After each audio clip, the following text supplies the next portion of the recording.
right, good morning, everybody, and welcome to the next video in our SOAN series. I'm Carrie Mahelko from the Steel Valley Authority SOAN program, and I'll be your moderator. For over 30 years, the SOAN program has provided no-cost turnaround services to more than 1,100 small and medium-sized manufacturing companies throughout Pennsylvania. If you or a company you know needs assistance, our contact information will be at the end of the presentation and in the chat box. Just a few housekeeping items before we get started. The webinar is being recorded and will be available on our website this week. Everyone is on mute, but if you have any questions, please feel free to use the chat function. I'll keep track of these questions for the speakers, which we'll answer during the brief Q&A session at the end. Today's presenters are Kevin Buzza of Profound Technologies and Greg Olson, our SOAN Southeast Regional Director. So gentlemen, the floor is yours. Thank you, Carrie. Starting off with some of the obvious things, and we want to cover some of the big issues that have created the need for us to develop a initiative around workforce and digital. The first thing is to talk about a very obvious issue that almost everyone is dealing with, and that's the crisis in recruiting and retention. There are more jobs than people. The job searches have gone digital, and the applicants continue to have the leverage because they are so much in demand. Also, the world of work has changed. Thanks to COVID, a lot of things went remote, and people choose to continue to be remote. So no matter how much we progress back, the whole world is doing whatever they can to keep the remote capability, and the fact that the whole digital transformation has created a networking capability that's all online and can happen from anywhere. The work-life balance, because of the pandemic, has become extremely important, and it has also dramatically changed the culture in any organization. And then finally, the effects of the Great Resignation. Because there has been such a significant level of turnover that people, the idea of retaining your workers has become paramount. And what is even more significant is that only a third of people have said that the major reason they left was for better job, higher wages, but it was actually for a number of other reasons. So it makes it that much more challenging. You can't go out and buy people. The marketplace, thanks to COVID, has dramatically changed. This was all happening before the pandemic hit, but it has been extremely accelerated, and it is e-commerce driven, and its service is done digitally. So the buying patterns have gone so that people check the computer first and get onto an e-commerce site before they go out and do anything. So that's where your buying begins. And the service has gone to chat box, cloud-based data, global call centers, etc. And in technology, the challenge continues to be that the language of business is gone digital. Yeah, if I can comment on that, Greg, I think that we think about the digital transformation and some of these things we've already done. So I think our point today is not to say, in 2022, you need a website. And obviously, that's not what it's about, but it's this idea that the game and the stakes, table stakes have really been raised, especially since COVID. You think about the buyer's journey that most of us are familiar with the Amazon's business model, or going to, whatever other website that you can think of, and how refined that is, how digitized that is from the search to the fulfillment side. And the language is now completely digital. And it's this idea that, you need to know that language. And it's the image of, being stuck in some, random European country with only street signs and navigation and communication that's in that language. Unless you have a way of interpolating that or communicating in that way, you're lost and you're not going to find your hotel. And so some of the things as we continue through this presentation, I'll share from my perspective is my story and some of the specific tools and the way that we kind of address the process. And you'll be able to hear how those helped us. But when I think about the businesses becoming digital, I think about how in the past, of course, that wasn't necessary. You had your service offering, you had your customer experience, you had these ways that you were interacting with the market that mostly had to do with, product market fit, but not digital. And now we are challenged to make sure that we have that service offering digitized, because our customers want to be able to access us. And by the way, they don't want to actually talk to anyone anymore. Are you texting with your customers, which is not my native kind of approach, but a lot of people I talk to, they would rather text than ever talk to a human. Do they need to call into an automated attendant and go through a tree on your phone to be able to finally find someone, which, that's one way to go, or can they go directly to your website and schedule based on the specific context that they're interested in learning about? So we're challenged with this new business language to figure out, how do we do customer service? How do we delight our customers completely digital versus how we might have done it in the past? So in this situation, we are looking at 3 issues, and from our perspective, one very strong solution, because the workforce, marketplace, technology challenge exists for everybody at some level. And from our perspective, the most powerful tool is the people that are working in your organization. So we strongly suggest using employee teams to build your program. In this situation, we're talking about the SOAM program. We today are doing a webinar based on this whole marketing strategies for post-COVID and the e-commerce driven marketplace, because this is where Kevin has spent a lot of time focusing the rebuilding of the business. And so Kevin is a long time associate with me, particularly in the SOAM program. He's a former client and has used the opportunity presented by COVID and their challenges to reinvent his business. And it had always been our thing that the strongest way to communicate change to other organizations is use an example of a business that has already done it. So Kevin has been gracious enough to sit with us today and talk about what he has done with Profound Technology, and hopefully provide some nuggets for you to work off of. Now, when we talk about the strategy and what we're going to be pushing, it builds around 2 things. This whole employee empowerment issue is nothing more than a cultural change from bottom up, using the power of teams. And we're going to talk to digital transformation basically because we want to help create a digital competitive advantage for your business, and using the digital tools to drive team communication. All right, so we're going to have a little interaction here, building off of some of these pillars. Maybe I'll start. Yep. But just with operational efficiency, fortunately for us, we had started an initiative at our company prior to COVID. We called it the Flywheel Initiative, and it was that idea of the flywheel getting its momentum and continuing to move.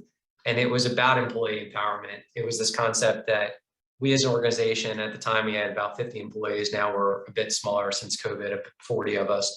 And we said that we want to invite the team, key stakeholders, key leaders, many of them were senior, sit at this table, like literally we are at Profound Technologies. This is one of our tables in our presentation room, and come up with ways that we can improve processes.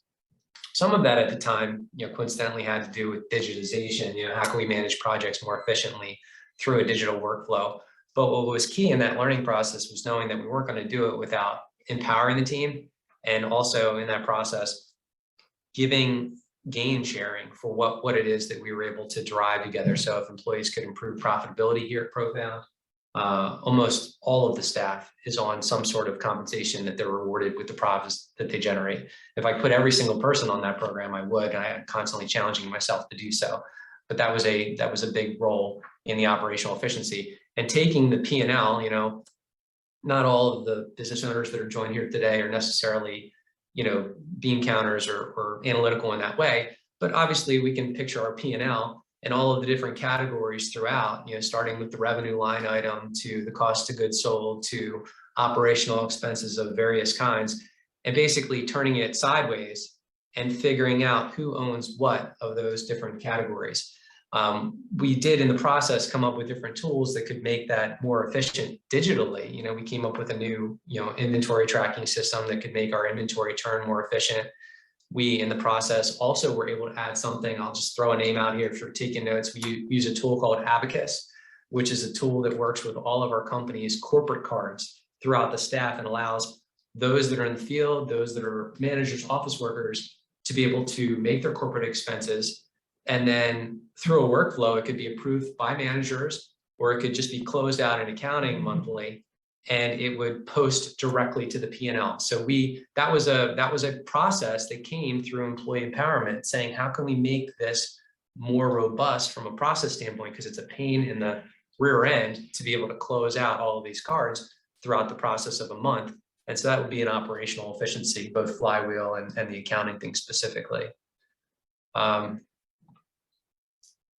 next should we hone in? Well, the employee empowerment part of this, and this is, these 4 pillars are what we would build a strategy off of and the interaction among them. And in most organizations, these are the things that reflect how to do the change. You know, when you put the action plans to each of these parts, because the customer is the one who's asking for things. They are building their digital network, and so they want to communicate back to the company using their digital tools. And so your interaction with them becomes critical. And if your employees are the one using similar tools, then it makes the language of the communication so much easier.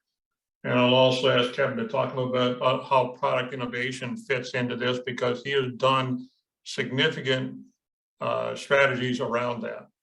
Sure.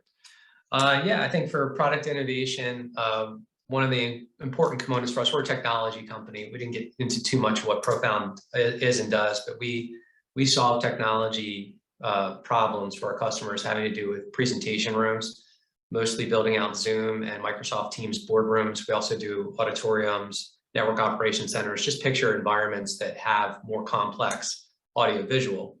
The challenge for us was that as a result of COVID, everyone got real smart about Zoom and Teams very quickly. What did this mean for us? What used to be a market that was composed of many more custom room types, just picture we were in the business of doing custom Zoom rooms, custom Teams rooms, almost overnight, not quite, but very rapidly. The market grew, but the demand was for these smaller room types, smaller revenue-wise, smaller feature set, more compact, and that sort of thing. So it was important that we had a regular cadence going with our senior leaders about how the product was being accepted in the market, how we were working, and in that process, we were able to innovate new packages, new solutions that would meet the market where it was at. If we did not have that kind of process in place where we were seeking feedback from our customers, seeking feedback from those that work in the market on our behalf, we had people that resell our product, we would have been in a bad kind of way. So product innovation is something that we basically mine for here. We're routinely looking at it. We also challenge ourselves with this concept of the words that we own. In the book Scaling Up by Vern Harnish, he talks about how it's important in your strategy process to think about the things that you own. For us, there's certain manufacturers. For you, it might also be that, or it could be a service offering. And so we wanted to think about those that are in the marketplace that are actively seeking those different products that we offer. What are they thinking about? How their consumption patterns change? How can we align ourselves better given the direction of the market? And because of that process, we were able to target through our digital marketing and vastly increase the amount of leads that we're generating, because we're talking about, not just the products that we offer and they'll always be that same way, but what's changing in the market and how can we position ourselves to be in a favorable position for that change or that growth. Okay. Sure. Go ahead and talk about All right, so I have a few things here that I thought about from team-driven marketing strategy. So integrate and improve. Our customers can text us from our ads. That wasn't always the case. I mentioned earlier how some people just prefer texting to talking to a human. Our customers can chat with us through our website. That workflow is pretty refined. What that means is someone finds us online searching something such as Zoom, which we all know, but people would search and find us in certain instances. A prospect can go to our website and is faced with a chat bot that chat bot can actually use AI to go through a conversation with our customer, not a painstaking, overt, this is a chat bot, I just want to close out the browser, but something that's more careful, more of a delightful experience. Say, do you want this or do you want this? And through that process, uninitiated contact can go to our website and book a meeting with a technology specialist in about 2 minutes, maybe 3 minutes. Interesting kind of anecdote. We had this happen. We have it happen frequently, but we had it happen recently where someone found us on the web, within 30 minutes, booked a meeting with someone on our team and was talking to the person just a few minutes later. So this idea of these different abilities for people to contact us has to do with the different integrations that exist. With us, what we did in COVID, we were already on Salesforce, and I know a lot of people that are joined here today are using different technologies that have improved and digitized their business. So it's not as if none of us have done certain of these things. But when we looked at what COVID was presenting to us, and I'll just say, obviously it was scary, but it was how are we going to be as efficient as we have to be to try to make it through this and leverage as much as we can, this concept of doing much more with much less. And what came to us was our marketing and our digital communication with our customers has to vastly improve. So we were already on Salesforce. Nothing wrong with Salesforce. Was on Salesforce for 10 years. It's a great platform. But we chose to move over to HubSpot. Why? We like the concept of HubSpot's integration with different marketing resources. We liked how it could handle for our business development team the ongoing cadences, email cadences. We liked how the native tracking of those emails could allow messages to be sent to different staff members to say, oh, this contact that's owned by this account exec was on our website today, and it just prompts them with that message.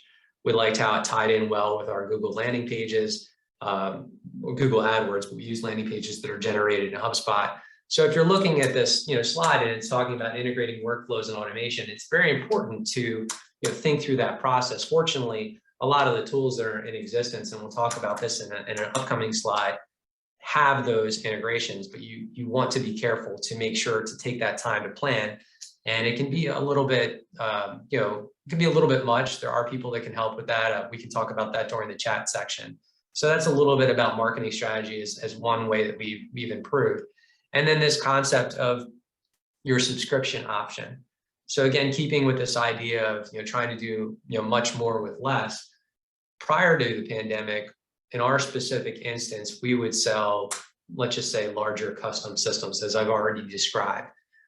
But not only did the market change for us, meaning that people would want to buy maybe simpler systems, but people's ability, customers' ability, and I'm sure that this has been seen for many of the business owners that are joined here today, their ability to make capital expenditures went way down. I mean, in 2020 alone, capital expenditures and operating expenditures went down 30 to 40%. So any of our business development efforts, which was based on routine purchases from customers that we know, was very much challenged. So what we did was we said, all right, let's go to our customers and let's take into consideration their buying habits. The fact that they want X many widgets or X many systems of this type. And how can we take that and put a service, ongoing subscription-based service into effect? So just as this graphic shows, I'm not sure how well it's coming through if you're joined on your mobile, but this idea that a user comes into an online environment, they can view content, they can have a freemium kind of following, then they can upgrade to a package, and then that relationship is somewhat monetized. This is something we're all very familiar with. We use Amazon's Prime. We use Netflix. We might have other services that we subscribe to. If you think about those different services, they're taking what is that annual capital and they're turning it into a monthly operational expense. So for us, what we did was we took so many of these different solutions that we're offering to our customers and we said, look, you can now have that on a monthly subscription basis. For us, since we're in the business of providing audiovisual services, it was audiovisual as a service, audiovisual conference rooms as a service. And it opened us up to more customers that could purchase from us in that way than what we're able to do prior to that. And I would suggest, as part of your strategy, sitting with your team and think about what might be the equivalent for you. I'll do this one. Okay. So in this instance, we talk about customer team technology, and it's our recommendation to create the customer team that do this. And these are the components that we would use. So this would just simply be a checklist that we would set in the organization and talk about creating a strong CRM. Kevin Casey went to HubSpot because they needed the interaction that provided for their organization. Powerful analytics and data reporting. The cloud-based system is how things get done anymore. And so it's all there, and being able to get the data you need when you need it and how to get it reported to you in a way that your organization can use becomes critical. And we can talk to your organization about how that happens. The automated marketing tech, Kevin talked about that a little bit, and this is the interaction by using all the components that, as we said, on the list there, talk about chat bots and talk about all the ways that somebody can communicate with someone without having to have the face-to-face interaction, and can happen 24/7. There's a lot of artificial intelligence tools that are out there, not expensive, and can be used. And finally, we will talk about integration platforms, and I'll ask Kevin on the next slide when he pulls that up to talk about how integration platforms have become such a key component to how businesses use all these tools. Yeah, I think it takes time and planning, obviously. And for us, it was about a year to move from Salesforce into HubSpot. But what we have now is a phenomenal system for being able to manage our customers' life cycle and interactions. As I've already mentioned, starting with different content that we have in place, whether it's one-pagers or references sheets that we can attach seamlessly through the HubSpot system, but then also get reporting on views, or it's these landing pages that translate into form submissions that go directly into HubSpot, and then notify our staff if there's someone that has come in an inbound lead. We've taken HubSpot and we've actually integrated it with our Slack. I'm not sure how many of you are familiar with Slack, but again, currently it's been acquired by Salesforce, but it's a communication platform that allows you to communicate based on context. So let's just picture, if it's your organization, if you have project management or ongoing projects, you could have a Slack channel for that. You could have a Slack channel for HR. You could, in our case, just thinking about integration, because I'm just talking about integration overall. When a lead comes in, we even collaborate through Slack on that. So when a live chat happens at our company, someone goes to our website and starts live chatting with us, it goes into Slack and then is prompted to a number of different active users in our staff, so that someone can get an immediate chat response, using Slack. Moving on, integration platforms. I mentioned Abacus, I'll mention it again. I think it's a fantastic resource if you have a mid-sized company and you're looking for a way to integrate your expense reporting into your QuickBooks or QuickBooks Enterprise, and in that process be able to have an approval workflow. But and finally, I'll just mention Square. If you haven't looked at Square, which is now renamed to Block, but has a lot of small business tools, has a fantastic tools for e-commerce. Also has, if you're a service-oriented business that is in the business of scheduling technicians on site, and you're looking for a tool that integrates well with calendaring systems, but then also gives you the ability to monetize that, by charging. Those are fantastic. That's a fantastic platform for those. But the idea is that so many of these platforms that are out there already do integrate. It's just a matter of making sure to think through, what are going to be your kind of stable of resources, and plan that accordingly.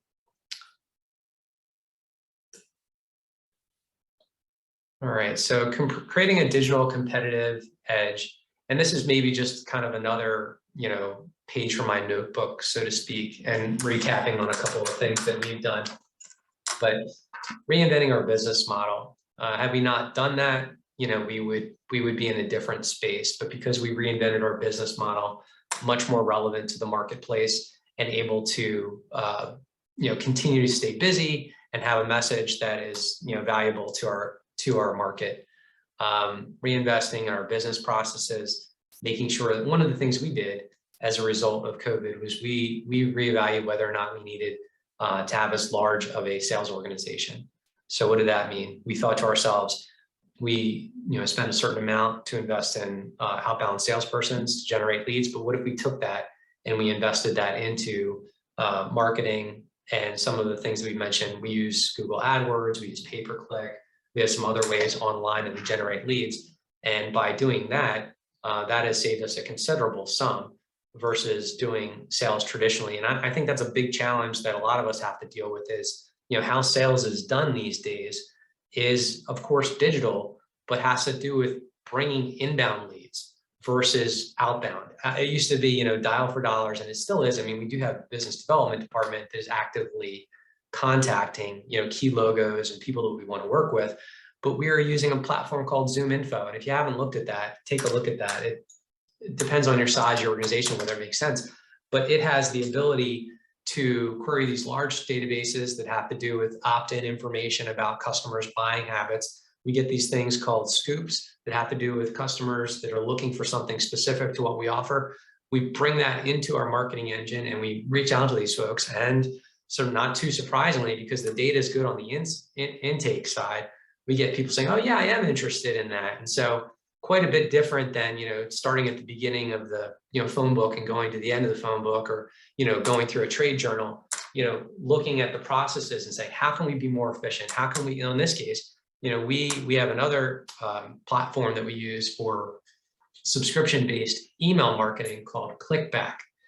Just one tool you could use HubSpot for this, but we use Clickback, and we're sending out, thousands of emails based upon, subscription in email lists, and we're getting contacts that are interested in wanting to talk with us. So we've reinvented our process, a lot to do with the marketing and repeatable sales model.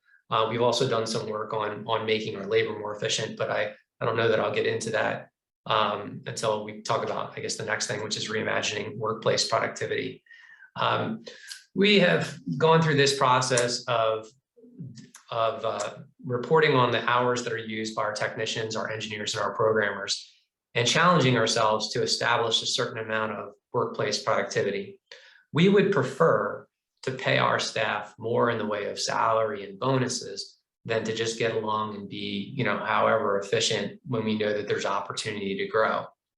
I think if you get a chance, there's a book by Greg Crabtree, small book. He's an accountant based in, I think, in the South. I'm going to say Georgia, maybe Tennessee.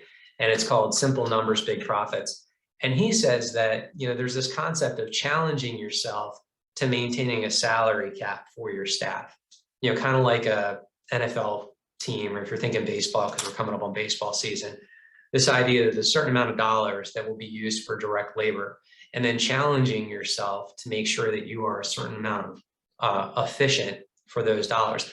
We've gone through that exercise, involved our staff in the process, making it attainable, practical, not more like we're driving these people, like a slave driver, but instead making it something that we could stretch for. And because the teams are invested and that they benefit in that gain share, it's fairly well received, but it's also allowing us to do, more with less, because we're saying, specifically, we're saying to ourselves, how much can we generate in gross profit per labor dollar expended? And if you look through Greg Crabtree's book, they've got easy, mathematics and tables you can use to create that in an Excel spreadsheet. And that's been a way that we've been able to, really improve. And we would not be able to do that, by the way, if we didn't have digital systems for labor reporting.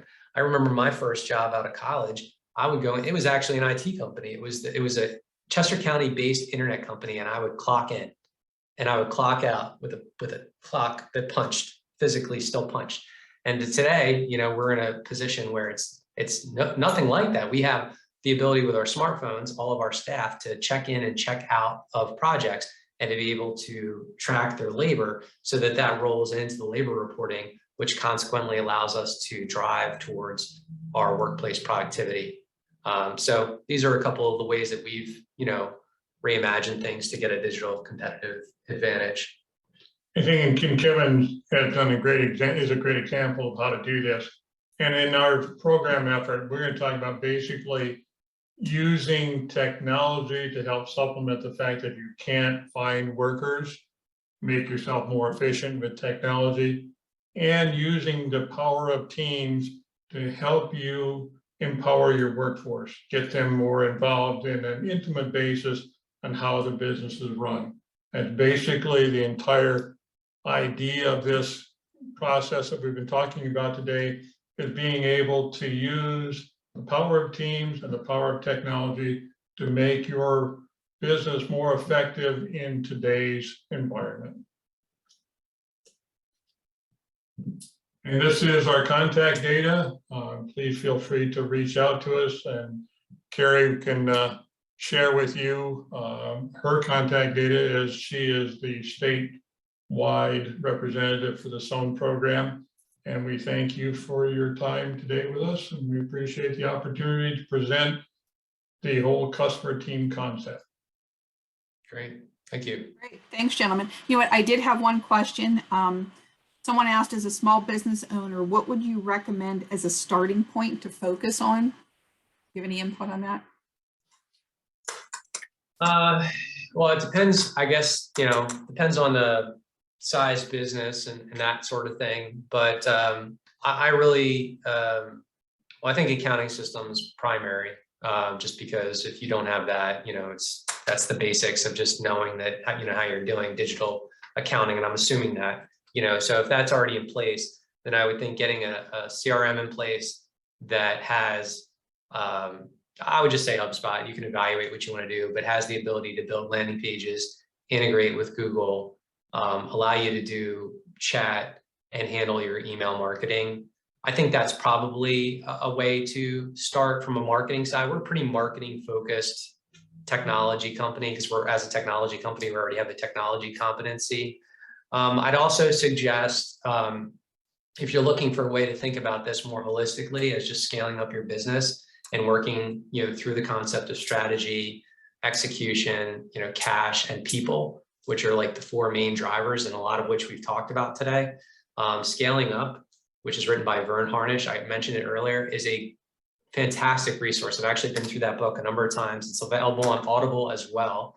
I'm actually going through it right now with my marketing manager, and I previously went through it with our controller. And I think that that's a fantastic resource that'll help you thinking about the business holistically. And then through that process, you can let some of these digital concepts kind of permeate that thought process too. But I think a lot of it has to do with first getting the strategy down and getting the people on board, and the rest of it will kind of take care of itself. I think in our situation, and this is what we use, the SOAN program we've done for many years, and the process still holds, it's important to look at what you have. And so gladly talk with you and spend a few minutes just saying, okay, where are we at and what's your vision to do that? And we just go through a little analysis with you to say, these are the gaps, and these are the things to address first. And the way we would address it is to just create a basic strategy, not a business plan, but just basically a innovation strategy that will allow you to focus on things that will have an impact. Start with the things that will give you some payback very quickly, and then build off of that. Great. Yeah. Thank you, gentlemen. Well, that was all the questions that we had for today. Thank you, everybody, for joining us. Don't forget, we have a second webinar coming up on March 17th on technology teams, and we hope to see you there. Thank you.